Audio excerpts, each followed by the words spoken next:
بالله من الشيطان الرجيم. بسم الله الرحمن الرحيم. يسبح لله ما في السماوات وما في الأرض الملك القدوس العزيز الحكيم.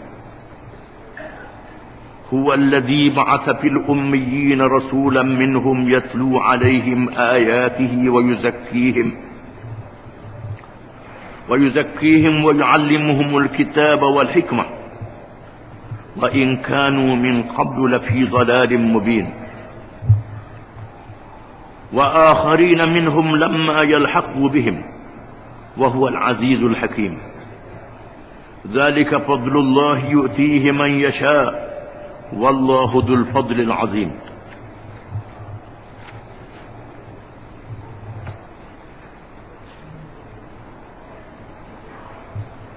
Dengan nama Allah yang amat pemurah lagi amat mengasihani.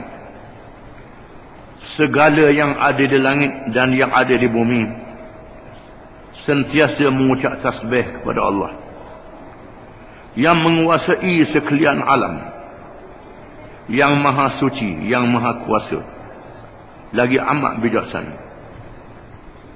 Dialah yang telah mengutuskan dalam kalangan orang-orang Arab yang ummiyin, yakni yang tidak tahu membaca dan menulis, seorang Rasul Nabi Muhammad sallallahu alaihi wasallam dari bangsa mereka sendiri, yang membacakan kepada mereka ayat-ayat Allah, yakni Al-Quran, yang membuktikan keesaan Allah dan kekuasaannya, dan membersihkan mereka daripada i'tiqad yang sesat, serta mengajarkan mereka kitab Allah Al-Quran dan hikmah, yakni pengetahuan yang mendalam mengenai hukum-hukum syariat. Dan sesungguhnya mereka sebelum kedatangan Nabi Muhammad sallallahu alaihi wasallam itu adalah dalam kesesatan yang nyata. Dan juga telah mengutuskan Nabi Muhammad kepada orang-orang yang lain dari mereka yang masih belum datang lagi dan tetap akan datang, menghubungi mereka. Dan ingatlah, Allah jualah yang maha kuasa lagi amat bijaksana. Pengutusan Nabi Muhammad sallallahu alaihi wasallam kepada umat manusia seluruhnya itu, kesan-kesan kebaikannya adalah limpah kurnia Allah, diberikannya kepada sesiapa yang dikehendakinya, dan Allah sememangnya mempunyai limpah kurnia yang besar. Surah ini dinamakan Suratul Jum'ah, sempena hari Jumaat, termasuk dalam surah Madaniyah, surah yang diturunkan di Al-Madinatul Munawwarah. Surah diturunkan di Madinah kebanyakannya bukan sahaja menyatakan perkara akidah, termasuklah juga menyatakan perkara yang berkait dengan kehidupan bermasyarakat setelah adanya negara dan masyarakat di Al-Madinatul Munawwarah. Surah ini dimulakan dengan perkara yang berkait dengan akidah kepercayaan kepada Allah dan kekuasaannya sebagai mukaddimah, dengan tasbih Allah, dengan mengatakan bahawa segala makhluk mengucap tasbih, memuji dan memuja Allah, mempersucikan Allah. Langit, bumi dan segala isinya mengakui ketuhanan Allah Subhanahu wa taala yang maha berkuasa, yang maha besar, yang memiliki alam.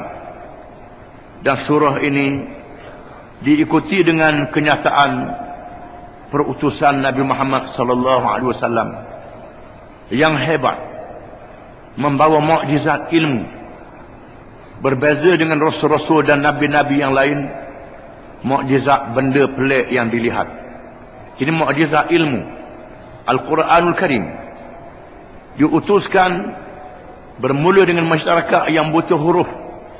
Dia beri ilmu dan membawa risalah Islam kepada seluruh manusia, termasuk manusia yang paling bertamadun, iaitulah Rom dan Parsi, China dan India di zamannya.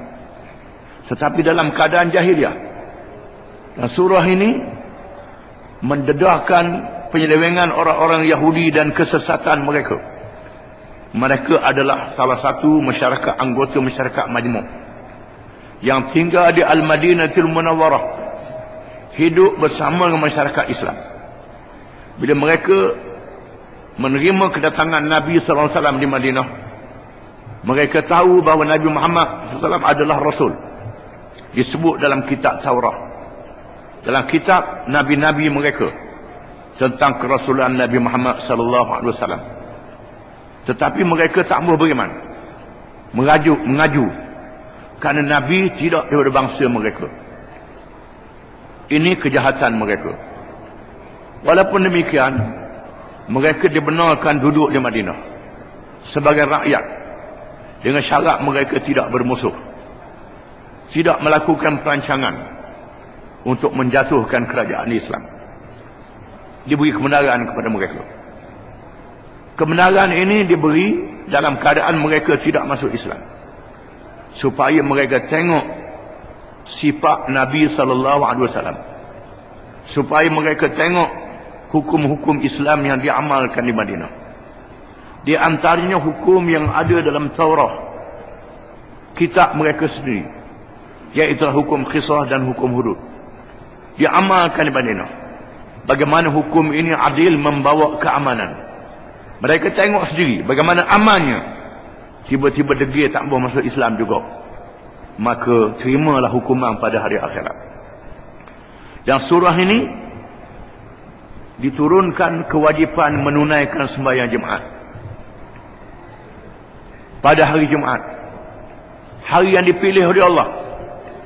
Akan disebut bila azan Jumaat dikumandangkan, maka tak boleh berniaga lagi. Kena tutup kedai, tak boleh berniaga bila azan Jumaat dikumandangkan. Lepas Jumaat boleh berniaga, pergilah mana-mana. Tuhan tak hadkan. Nak kerja sokmo sampai 7 hari seminggu pun tak apa. Tetapi sembahyang jangan tinggal. Jangan tinggal sembahyang. Dan bagi peraturan umum, sembahyang Jumaat. Dan kena sedia Allah Ta'ala yang beri rezeki. Kita kerja banyak mana pun, Tuhan beri rezeki mengikut ketetapan Allah yang kita mesti usahakan. Surah ini dinamakan Suratul Jum'ah, bersempena dengan Jumaat yang disebut dalam surah ini. Allah Ta'ala pilih hari Jumaat adalah hari yang mulia. Disebut dalam Sahih Muslim dari Abi Hurairah radhiyallahu anhu, sabda Rasulullah sallallahu alaihi wasallam, khairu yawmin tal'at alaihi syamsu yaumul jum'ati fihi khuliqa Adam wa fihi udkhila al-jannah wa fihi ukhrija minha wa la taqumu as-sa'atu illa fi yaumil jum'ah. Maksudnya, sebaik-baik hari yang naik matahari padanya ialah hari Jumaat. Padanya, pada hari Jumaat dijadikan Adam alaihi salam. Pada hari Jumaat Adam dimasukkan ke syurga. Dan pada hari Jumaat juga Adam dikeluar daripada syurga, dihalang. Tertipu oleh bila hari Jumaat juga. Dan tidak berlaku hari kiamat melainkan hari Jumaat.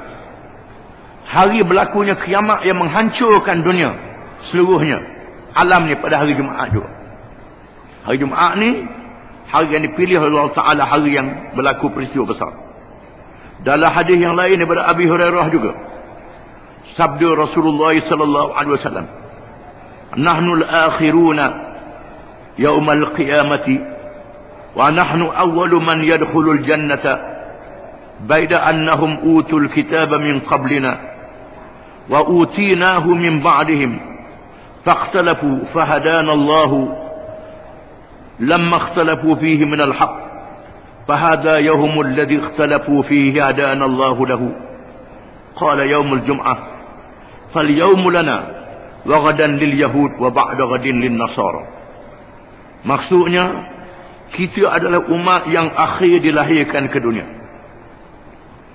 yang akhir dan yang awal pada hari kiamat kelak. umat yang ulung pada hari kiamat. Hari kiamat menjadi umat yang ulung pada hari kiamat kelak.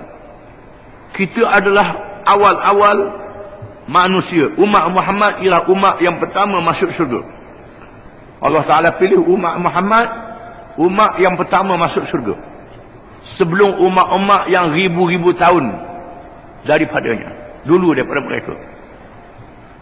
Sekalipun dia beri kitab lebih dulu kepada umat sebelum kita, kita diberi kemudian daripada mereka, tetapi mereka berselengkah. Umat zaman dulu ni bila Tuhan turunkan kitab, mereka tak ikut kitab, mereka berselengkah. Mereka pindah, mereka ubah kitab Allah Ta'ala, lawan kitab Allah, mereka kelahi. Maka Allah memberi petunjuk kepada kita dalam perkara yang menjadi perselengkahan, dalam perkara yang benar di kalangan mereka. Allah Ta'ala beri petunjuk kepada kita dalam perkara yang mereka berselengkah, kita boleh selesai masalah, iaitu dengan kitab Allah. Di mana umat zaman dulu tak boleh selesai dengan kitab Allah. Maknanya kalau ada juga orang Islam ni tak boleh selesai masalah dengan kitab Allah Ta'ala, tak boleh ikut Quran, nak pakai hak Perancis, hak Inggeris, hak macam-macam, ini ikut Yahudi, ikut Kristian ni, ikut umat yang sesat. Ini kena ingat, akan ada orang Islam yang berpegang dengan kitab Allah.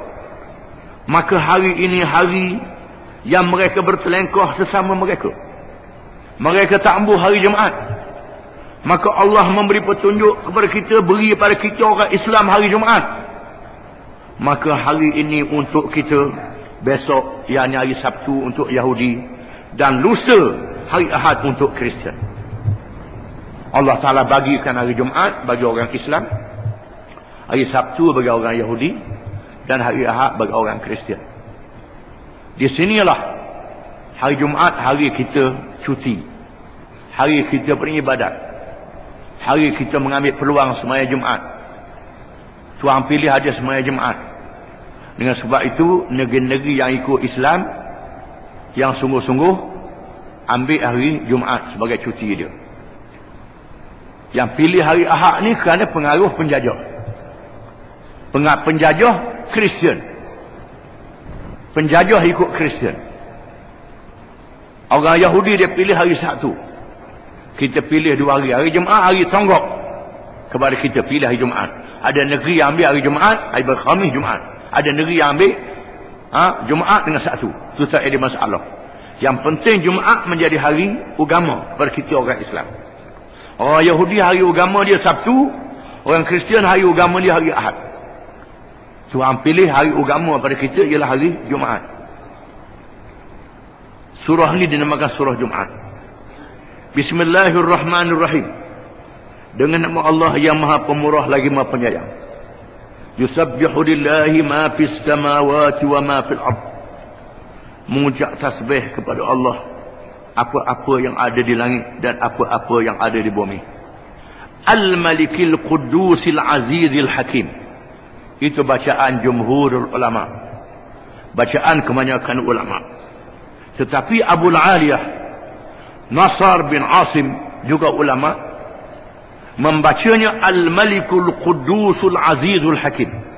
Dibaca yang baik di hadapan. Di mana bacaan yang lebih baik ialah Al-Malikil Qudusil Azizil Hakim, menjadi sifat kepada lillahi, sifat bagi Allah. Dia ikut Allahi. Allahi baris mana, maka perkataan sifat itu ikut baris Allah. Ini bacaan yang lebih tepat. Kalau baca bagi depan Al-Maliku, ya huwa Al-Malikul Quddus, ada huwa yang dibuangkan, tambah huwa apa dah? Huwa Al-Malikul Quddus. Dengan sebab itu maka dibaca astaghfirullahal azim alladzi la ilaha illa huwal hayyul qayyum wa atubu ilaih. Ini bacaan yang asah dalam ilmu nahwu. Bismillahilladzi la ilaha illa huwar rahmanir rahim. Allahu la ilaha illa huwal hayyul qayyum. Di mana perkataan sifat selepasnya mengikut baris Allah. Kalau Allah tu baris atas, maka sifat dibaca baris atas. Kalau Allah bagi bawah, sifat dia bagi yang bagi bawah. Kalau Allah tu bagi depan, sifat dia bagi yang bagi depan. Ini mengikut kaedah ilmu nahwu yang betul. Ini kepada orang yang mengaji nahwu lah. Kalau orang tu baca astaghfirullahalazim alladzi la ilaha illa wal hayyul qayyum, itu nahwu dia tak kuat. Bukan jadi salah. Siapa salah agama salah, tidak. Tetapi dalam kaedah bahasa Arab itu tidak fasih. Tidak fasih dalam bahasa Arab. Fasihnya perkataan sifat mengikut baris Allah. Di sini yusabbihu lillahi, maka al-malikil qudusil azizil hakim. Itu bacaan yang lebih fasih. Dialah artinya mengucap tasbih kepada Allah apa-apa yang ada di langit. Langit itu sendiri, awan di langit, bulan, matahari, bintang-bintang cakrawala. Bukan saja malaikat, kita tahu sok moda. Tak putus-putus selama-lamanya malaikat ni. Makhluk-makhluk yang lain yang tidak bernyawa pun mengucap tasbih. Termasuklah apa yang ada di bumi. Bukan saja manusia yang beriman. Termasuk batu, kayu, burung, binatang, ikan di air bertasbih. Memuji Allah. Kecuali manusia yang kafir je. Ini teruknya manusia. Tiba-tiba manusia yang kafir je tambah bertasbih memuji Allah Ta'ala. Menunjukkan beratnya manusia ni. Lebih berat pada makhluk-makhluk yang lain. Mengucap tasbih Al-Malikil Qudusi, Tuhan yang memiliki, yang menjadi raja, yang memerintah. Tuhan yang memerintah seluruh alam, seluruh makhluk ini. Semua raja-raja, semua kerajaan yang ada dalam makhluk ini adalah habuk yang halus di bawah kerajaan Allah. Allah Ta'ala jadikan silih berganti, bertukar, jatuh dan bangun. Kerajaan Nabi Sulaiman yang memerintah manusia, jin dan binatang pun tak kekal. Kerajaan Nabi Muhammad SAW tak kekal juga. Kerajaan yang kafir tak kekal juga. Yang kekal kerajaan Allah Ta'ala. Allah Ta'ala jadikan kerajaan-kerajaan manusia silih berganti untuk menguji manusia, sama ada manusia itu mengikut kerajaan yang ikut syariat Allah ataupun ikut kerajaan yang tak ikut syariat Allah. Di hari kiamat kelak manusia akan dihisap. Bukan saja dihisap kerana dia semayang, dia puasa, termasuk dihisap juga kerajaan mana dia pilih dia ikut atas dunia ni. Ini Al-Maliki Al-Quddus disebut dalam Quran. Bukan saja qalu ma salakum fi saqar, qalu lam nakum minal musallin. Ditanya mengapa masuk neraka, kerana kami tak semayang, tak bayar zakat, tak beri orang miskin. Termasuklah masuk neraka juga. Qalu rabbana inna ata'na sadatana wa kubara'ana fa'adalluna as-sabila. Wahai Tuhan kami masuk neraka ni kerana ikut pemimpin-pemimpin yang tak ikut Allah dan Rasul. Oleh kerana atas dunia kami ikut kerajaan tu, maka kami masuk neraka lah dengan pemimpin-pemimpin yang tak ikut Allah, tak ikut Rasul dalam pemerintahan dia. Ini kena ingat. Kerana Tuhan Al-Maliki yang menjadi raja pada segala-galanya. Semua raja, semua presiden, semua kerajaan duduk di bawah kerajaan Allah Ta'ala. Kalau ada kerajaan tak mengikut syariat Allah, mana kerajaan tu derhaka pada Allah Ta'ala. Kerajaan mana lebih besar? Kerajaan Allah Ta'ala lebih besar. Saya tak bolehlah, saya ni orang kerajaan, kena ikut kerajaan. Kerajaan mana? Kerajaan mana? Kerajaan Allah Ta'ala pada besar sekali. Ini kena sedar. Al-Malik Al-Qudusi, yang maha suci. Yang maha suci bersegala sifat kekurangan. Yang maha adil. Tidak ada zalim sedikit pun. Tuhan kata kerak tangan, adil. Tuhan kata pacung, adil. Tuhan kata kejam, adil. Tuhan kata riba haram, adil. Semua hukum Allah Ta'ala adalah adil. Sama ada kita tahu hikmah ataupun tidak. Maha suci daripada segala kekurangan. Adil adalah kepujian, zalim adalah kekurangan. Yang maha sempurna, yang maha suci. Al-Azizi, yang maha perkasa. Yang maha perkasa, tidak ada siapa yang boleh lawan Allah Ta'ala. Tidak ada siapa yang boleh mengalahkan Allah Ta'ala. Allah Ta'ala maha berkuasa. Al-Hakimi, yang maha bijaksana. Semua hukum Allah adalah bijaksana. Lebih pada cerdik lagi. Tak dia pakai undang-undang Allah Ta'ala, tak sesuai zaman learning. Cerdik dia. Mana cerdik dia dengan Allah Ta'ala? Mana bijak dia dengan Allah Ta'ala? Ini kita lawan Al-Hakimi yang maha bijaksana. Kerak tangan orang curi tak boleh pakai dah learning. Siapa dia suruh kerak tangan? Tuhan suruh. Tuhan bijak. Tuhan suruh haramkan arak. Dia kata ada lesen tak apa. Tak ada lesen bawa haram. Boleh dia buat gitu. Kalau kita haramkan pelacur tak mari. Pelacur tak mari. Hasil negara tak bertambah. Dia tak sedar pelacur mari mabuk arak, pecah gelas pula bila mabuk arak. Pecah gelas mengamuk dengan mabuk arak, rugi lebih besar pada untung peniaga arak tu lagi. Merosakkan kesihatan, merosakkan masyarakat. Tuhan tu maha bijak. Al-Hakim maha bijak. Kita kena terima Allah Ta'ala ni maha bijak. Huwa alladhi ba'atha fil ummiyina rasulan minhum. Dialah Tuhan yang telah mengutuskan di kalangan orang yang buta huruf, iaitulah orang Arab. Orang Arab ni duduk di padang pasir, tak ada sekolah, universiti kau tak ada lagi. Tak ada pelajaran langsung.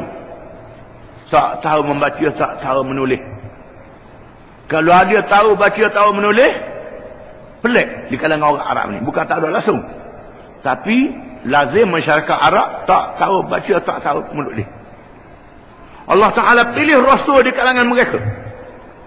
Muhammad sallallahu alaihi wasallam dipilih Rasulan minhum, Rasul di kalangan mereka. Rasul di kalangan mereka yang tak tahu baca, tak tahu menulis. Dan Rasul ni pula tak tahu membaca, tak tahu menulis juga.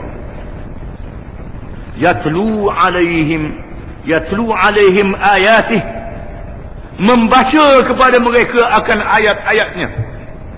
Tiba-tiba Rasul yang tak tahu baca, tak tahu menulis ni membaca ayat-ayat yang diwahyukan kepadanya, iaitulah Al-Quranul Karim, yang menjadi mukjizat ilmu yang mengatasi sekali ilmu seluruh alam ini, lain pada ilmu Allah Ta'ala. Ilmu yang hebat.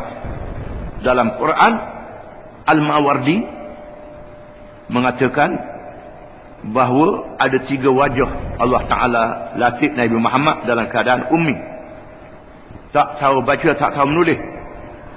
Yang pertama, untuk menepati apa yang diberitahu oleh Rasul-Rasul dan Nabi sebelumnya. Nabi-Nabi yang dilahirkan sebelum Nabi Muhammad SAW memberitahu kepada umat masing-masing, Allah Ta'ala akan utus seorang Rasul akhir zaman. Selepas ni dunia akan dikiamat, akan dimusnahkan. Rasul ni di kalangan penduduk yang buta huruf. Dan Rasul ni buta huruf juga.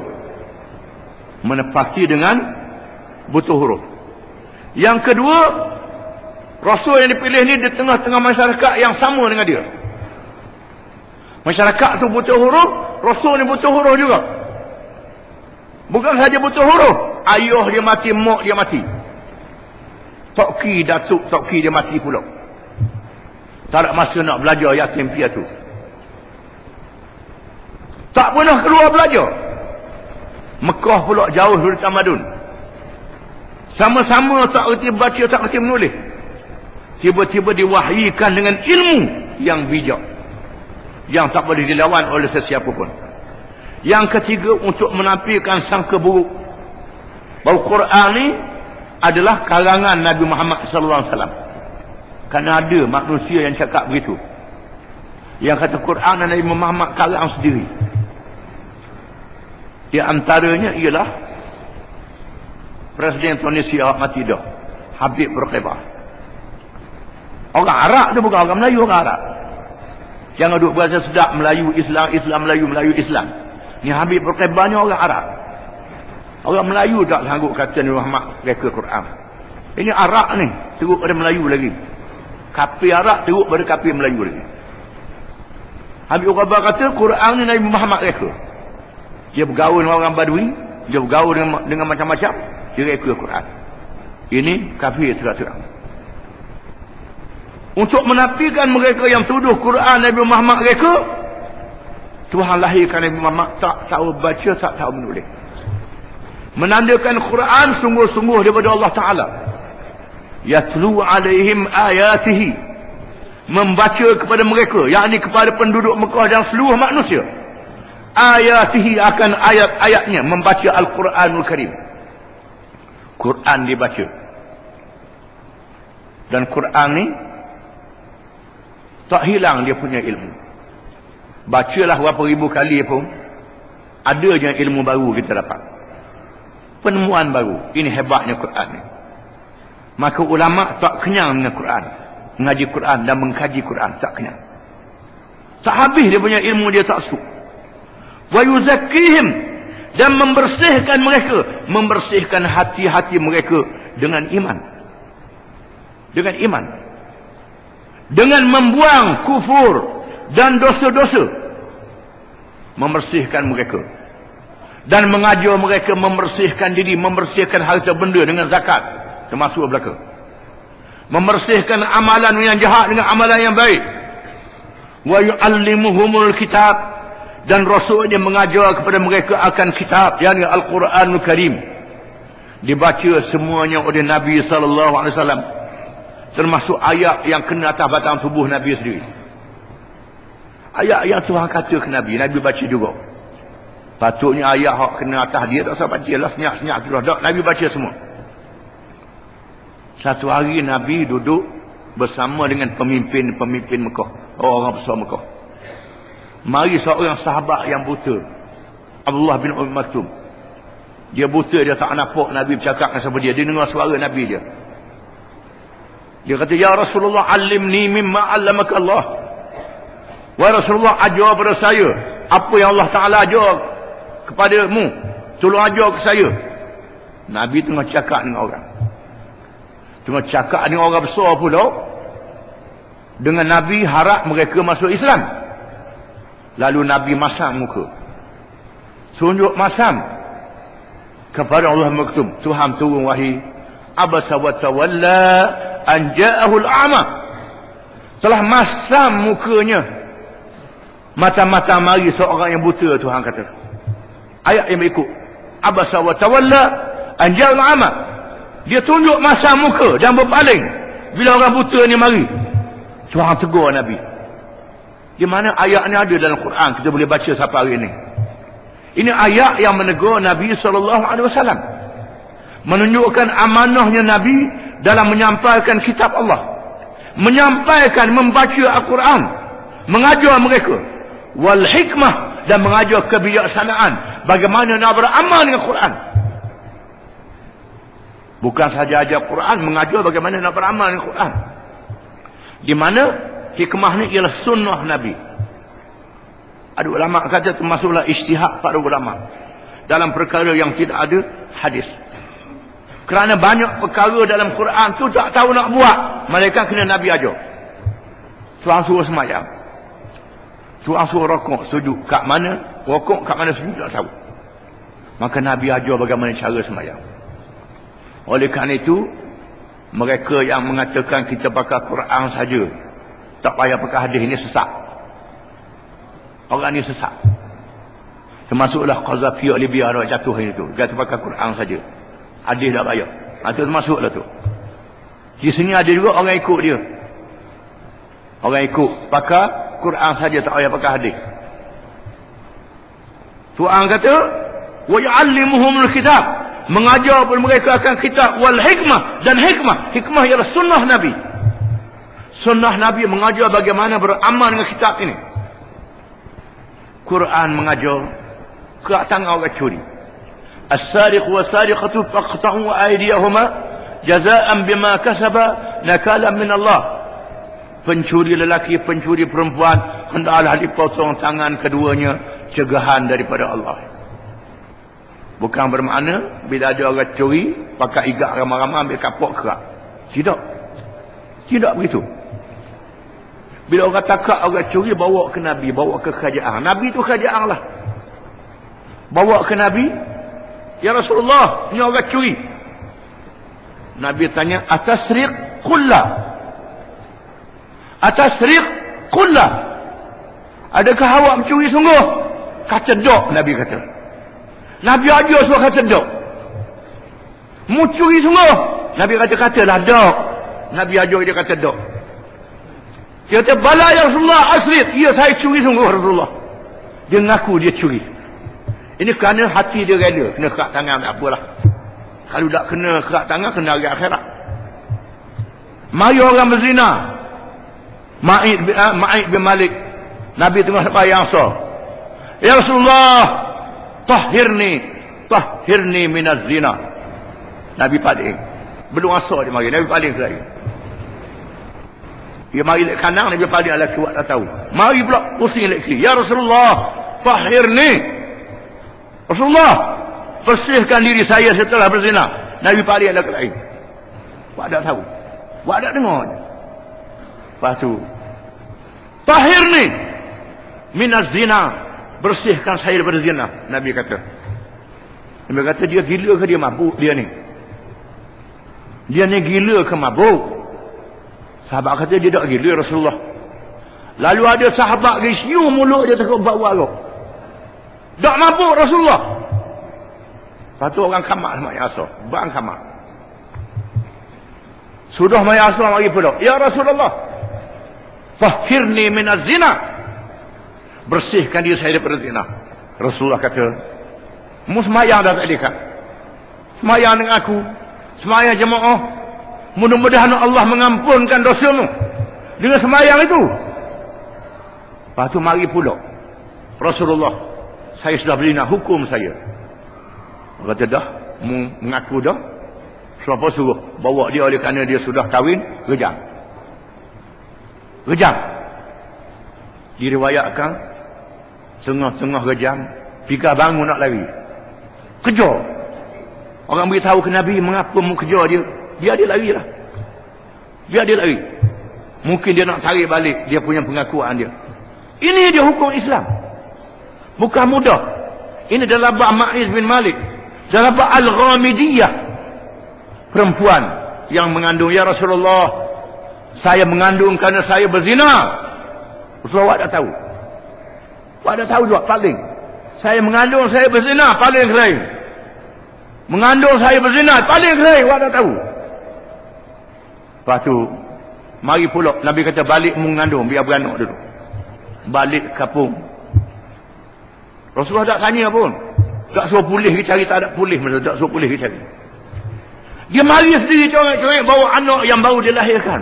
Rasulullah, hukum saya. Dia kata anakmu kecil lagi. Beri susu anakmu bila sampai habis. Beri susu anak sampai 2 tahun. Lepas 2 tahun, bawa anak dia yang pegang ruti di tangan. Pegang ruti, Rasulullah. Ini anak saya dah boleh makan sendiri. Saya tanya siapa dia yang nak jaga anak dia. Lalu sahabat saya nak jaga anak dia. Baru dia kenakan hukuman. Huduk-huduk ni bukan mudah. Lepas tu Nabi menyampaikan ucapan. Barang siapa di kalangan kamu yang melakukan kesalahan ini, jangan beritahu ke orang, bertaubat antara dia dengan Allah Ta'ala. Tuhan mengampunkan dosa dia. Cukup dengan taubat saja. Tapi bila sudah mari berjumpa dengan aku, maka aku mesti hukum dia. Bila mari dah mengaku, kena hukum lah. Ini dia hukum Islam. Hukum yang menakutkan hati manusia, masuk dalam hati manusia. Walaupun begitu Allah Ta'ala suruh bertaubat. Nabi suruh bertaubat, jangan royak ke orang. Bertaubat dia dengan Allah Ta'ala, jangan royak ke orang. Di hari kiamat kelak, Tuhan tak royak ke orang. Kerana orang yang royak ke orang ni Tuhan umum pada hari kiamat pula, tengah khalayak ramai. Orang ni buat dosa ni royak ke orang, malu lagi pula. Orang yang menyembunyikan dosa dia di atas dunia ni, di hari kiamat kelak pada masa hisab, Tuhan tanya bisik di telinga dia, betul ke wahai hamba-Ku membuat dosa ni? Betul wahai Tuhan, betul. Aku buat sungguh. Betul ke membuat dosa ni? Tuhan tanya. Betul, saya buat sungguh. Tuhan mengampunkan dosanya. Ini dia rahmat Allah Ta'ala. Kita kena sedar. Jadi Nabi mengajar bagaimana beramal dengan kitab Allah Ta'ala. dengan kebijaksanaan, dengan hikmat. Kemudian mencuri itu pula. Curi barang yang terbuka, barang yang barang yang disimpan betul-betul. Barang yang tak disimpan, yang terdedah, tak kena curi. Tempat simpan dia, orang letak tempat simpan dah, dia pergi curi juga tempat tu, barulah kena kerat tangan. Cukup nisab dia. Kalau barang yang terbuka macam buah kayu, orang curi tak kena hudud, kena hukum ta'zir. Curi balok tak kena hudud, kena hukum ta'zir. Ini barang terbuka, barang umum, bukan semua kena hudud belaka, kita kena faham. Dan ta'zir ni pula, kalau berat sangat, kadang-kadang berat pada hudud. Tengok jenis kesalahan yang dibuat. Ini dia undang-undang Islam. Nabi mengajar al-hikmah, kebijaksanaan, bagaimana melaksanakan hukum Allah. Wa in kanu min qablu la fi dhalalin mubin. Dan jika sekiranya mereka itu dahulu sebelum datangnya Quran, datangnya Nabi Muhammad SAW, dalam kesesatan yang nyata. Menandakan kalau dah ikut Quran, sesatlah. Walau nampak cerdik macam mana sekalipun, mengaji tinggi, bijak, banyak ijazah, tapi tak ikut Quran, sesat jawab dia. Sesat dah dia apa? Mengajilah, nampak cerdik pun, kalau dah ikut Quran, sesat. Ikut Quran saja yang betul. Wallahu a'lam.